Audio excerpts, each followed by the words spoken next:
Kwa majina anaitwa Claude Benedict Kim. Ndio. Ni mwenyekiti wa Umoja wa Wanaume Tanzania. Sawa. Kwa kifupi, Umoja wa Wanaume Tanzania hii ni taasisi mpya kabisa ya kijamii ambayo umepata usajili wake ndani ya Wizara ya Mambo ya Ndani ya Nchi. Usajili namba 24077. Kimsingi, Umoja wa Wanaume Tanzania umeanzishwa kwa malengo makubwa ya msingi kabisa kama matano hivi. La kwanza ni kuhakikisha mwanaume anarudi kufanya yale majukumu yake ambayo kimsingi alielekezwa na Mwenyezi Mungu kama nguzo ya familia, jamii na taifa kwa ujumla. Sasa kupitia umoja huu tuna hakika kabisa yale yote ambayo serikali inapambana nayo, hasa kwenye kupinga ukatili wa kijinsia dhidi ya wanawake, watoto, lakini hata wanaume wanaofanyiwa ukatili kuanzia ngazi ya familia, jamii na maeneo mengine. Kupitia umoja huu tuna hakika kabisa kwamba jamii nzima itaishi maisha ya amani, upendo na mshikamano. Baada ya kuanzishwa umoja huu ambao kimsingi umepokelewa kwa furaha sana na jamii nzima, hususan wanaume kama chombo chao cha kuwasemea na changamoto zinazowakabili, tumeona kabisa wazi kwamba jamii, hasa watoto wa kiume, wanatoka kwenye mstari.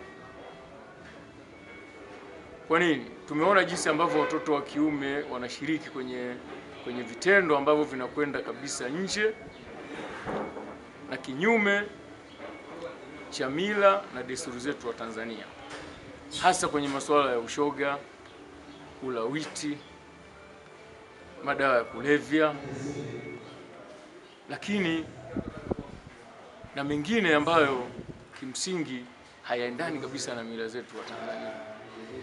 Sasa kupitia umoja huu tutahakikisha kabisa kuanzia ngazi ya familia, sisi kama wanaume, na kwa maandiko kwamba ndio tumepewa mamlaka ya kusema na kukemea, tutahakikisha vijana wetu hawa, ili kujenga familia yenye kujielewa, yenye kujitambua, tutahakikisha tunaanza na vijana wetu kuanzia shule za msingi, tukitoa elimu, tukiwaelekeza jinsi ambavyo watapata madhara juu ya ulawiti, ushoga na mambo mengine, kwa sababu tunaamini kabisa mwisho wa siku tunakuja kukosa taifa lenye wanaume, na siku zote taifa ni watu, na kuongezeka kwa watu ni lazima itokane na mwanaume.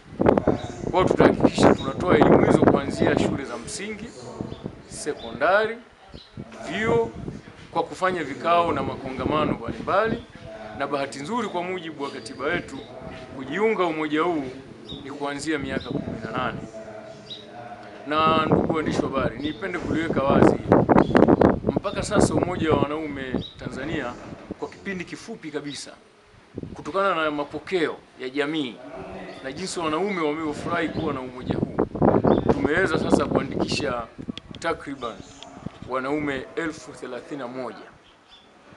Huo ni mwitikio mkubwa sana ambao tunakwenda kuisupport serikali, na bahati nzuri Mheshimiwa Rais alitoa matamko haya kwamba ili tuweze kupambana na hizi mila kandamizi, lakini ukatili dhidi ya wanawake, ni lazima kuwashirikisha wanaume. Lakini kipekee nimshukuru sana Mheshimiwa Waziri wa Maendeleo ya Jamii, Jinsia, Wanawake na Makundi Maalum, Daktari Dorothy Gwajima. Huyu waziri toka amepewa wizara hii amekuwa mchango mkubwa sana. Tumeona mara nyingi akipambana na aina mbalimbali za ukatili. na tunamshukuru sana kwa jinsi ambavyo wameunga mkono umoja huu wa wanaume, akiamini kabisa mwisho wa siku umoja wa wanaume Tanzania kwa kushirikiana na serikali, kwa sababu tayari tuko zaidi ya mikoa 24 nchi nzima. Maana yangu kwamba tunaingia chini kabisa. Sisi tuko ndani ya jamii, tuna nafasi kubwa ya kuibua zile changamoto zote zinazohusiana na ukatili wanaofanyiwa wanawake na watoto, kuhakikisha kabisa sasa sisi wanaume tunakemea kwenye mikutano yetu, makongamano yetu na matamasha mbalimbali.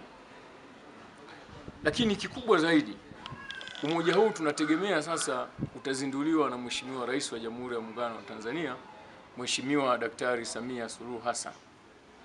Na tumefanya hivyo kwa sababu ni kiu yetu kuhakikisha Mheshimiwa Rais anaingia kwenye historia tena, sio tu ya kuwa mkuu wa nchi kama mwanamke, lakini anaingia kwenye historia ya kuzindua umoja wa wanaume Tanzania, chombo ambacho hakijawahi kuwepo kama mwanamke, lakini kama mkuu wa nchi. Tunategemea ombi letu hili alikwisha lipata na atalizingatia, ili basi mwisho wa siku uzinduzi huu uweze kubeba heshima ya kama mwanaume kwenye uzinduzi, lakini kwa kuzinduliwa na mwenye na mwenye mamlaka ya nchi, kwa maana ya Rais wa Jamhuri ya Muungano wa Tanzania. Na kwa kusema hivyo, ninaamini kabisa yeye Mheshimiwa Rais pamoja na watendaji wote wa serikali wakiwepo mawaziri, makatibu wakuu, watatuunga mkono kabisa kuhakikisha sasa serikali inakuwa imepata nguvu ya kusaidiwa chini ya jamii. Na kwa sababu sasa Tanzania ni moja ya nchi ambayo iliridhia siku ya wanaume duniani, ambayo huwa inasherekewa tarehe 19 Novemba.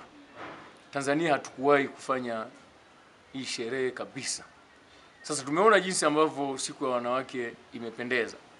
Na sisi wanaume, mimi kama mwenyekiti wa taifa, nilialikwa kwa ajili ya kusherekea hii siku ya wanaume, kwa sababu hakuna mwanaume yoyote bila mwanamke na hakuna mwanamke bila mwanaume. Maana yangu ni kwamba familia inajengwa na watu wawili. Sasa kwa kupitia hivyo, ninaamini kabisa siku ya uzinduzi, siku ya kusherekea, ya kuadhimisha tarehe 19 siku ya wanaume, nina imani kabisa serikali yetu itatushika mkono, ukizingatia ni mara ya kwanza, ili basi iweze kuonyesha hii kweli ni nguzo ya jamii na familia.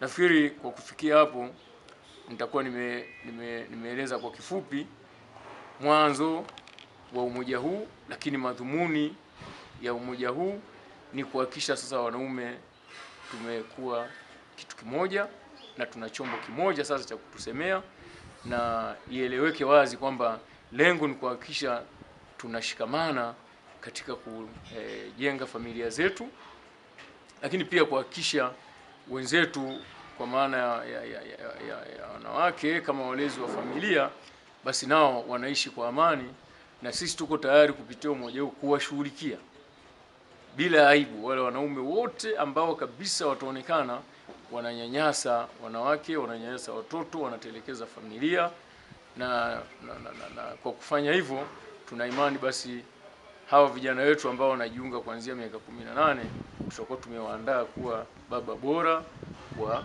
familia katika maisha yao ya mbeleni. Ni uzinduzi unatarajia kufanyika lini wa kitaifa? Nashukuru sana. Uzinduzi wa umoja wa wanaume Tanzania tunategemea kwa maelekezo ambayo tutayapata kutoka ofisi ya Rais.